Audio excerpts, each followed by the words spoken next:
Good morning, children.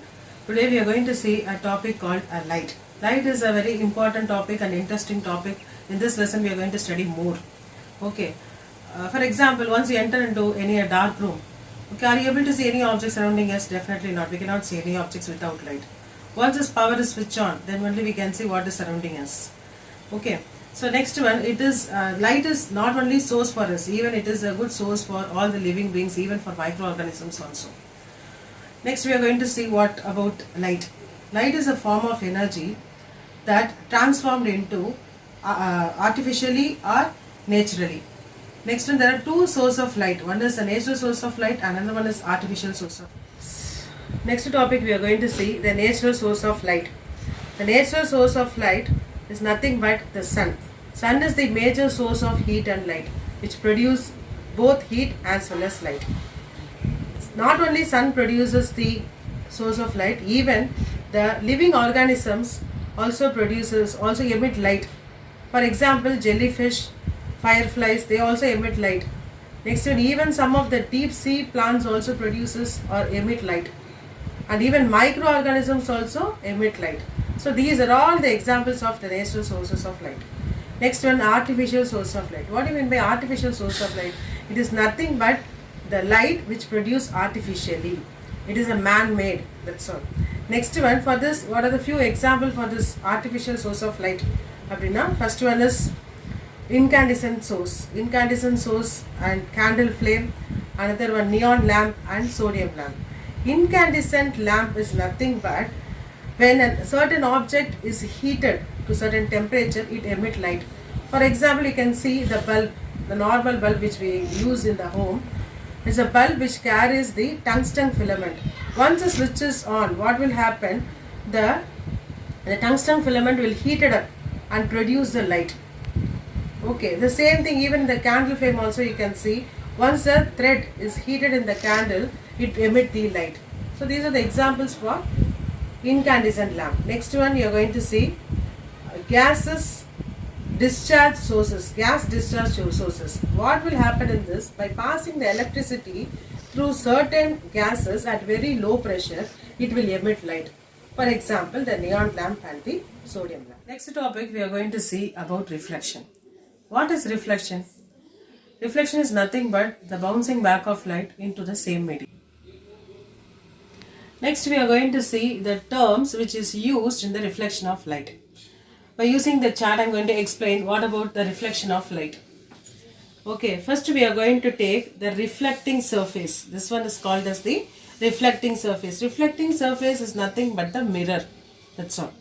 Okay, this surface is called as reflecting surface. When the light ray falls on the reflecting surface is called as incident ray. When the light rays falls on the reflecting surface is called as what? Incident ray. Next one we are going to see the reflected ray. How we will be getting this reflected ray means once a light ray falls on the reflecting surface, the ray will be getting reflected. That is called as reflected ray. I hope you understood. Listen, once the light ray falls on the reflecting surface, this ray is called as what? Incident ray. The same light ray, once it falls on the reflecting surface, it's emit as the reflected ray. That's all. Next one, you are going to see this point of incidence, that is O. How we are getting this point of incidence? Okay. Once the incident ray falls on the reflecting surface, that point is called as the point of incidence. Understand now? Once the incident ray falls on the reflecting surface, that point is called as the point of incidence. Next you are going to see what is normal. So from the point of incidence we will draw the perpendicular line called as normal. How we are going to draw the normal? From the point of incidence we will draw the perpendicular line as a normal. I hope you all have understood. First one, the incident ray. Next one, the reflected ray. Next one, the point of incidence. Next one is the normal. Next you are going to see the angle of incidence. The angle of incidence is nothing but angle I. Okay, how we are going to get this angle? That is angle P, O and N. This is called as what? The angle of incidence. Okay, so the angle formed between the incident ray and the normal is called as angle of incidence. Have you understood what I am saying now? The angle formed between the incident ray and the normal, that is the angle between P, O and N is called as angle I. Angle I is nothing but angle of incidence. Next one, we are going to see angle of reflection, that is angle R. What is angle R? The angle R is formed between Q, O and N. So this angle we are going to take. This is for angle of reflection.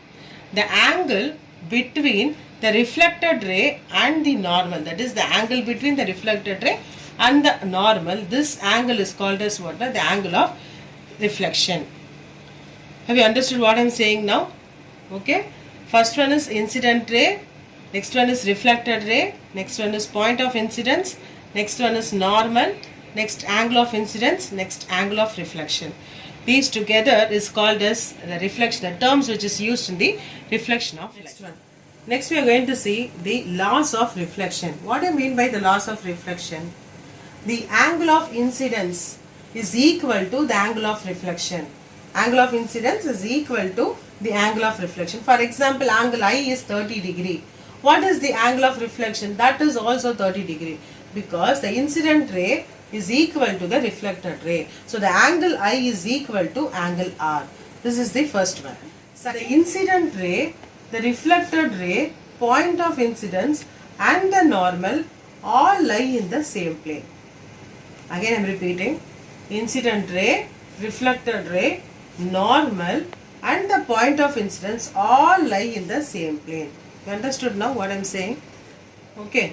So again I am saying this, what is incident ray, what is reflected ray. Again I am recapping this now. First one, the incident ray. What is incident ray? When the light falls on the reflecting surface. The same reflecting surface, once the light falls here, what will happen? The ray will be getting reflected, that is called as the reflected ray.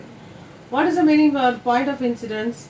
Once the incident ray falls in the reflecting surface, that point is called as what? The point of incidence. Next one, what is normal? The line drawn, the perpendicular line drawn from the point of incidence is called as a normal.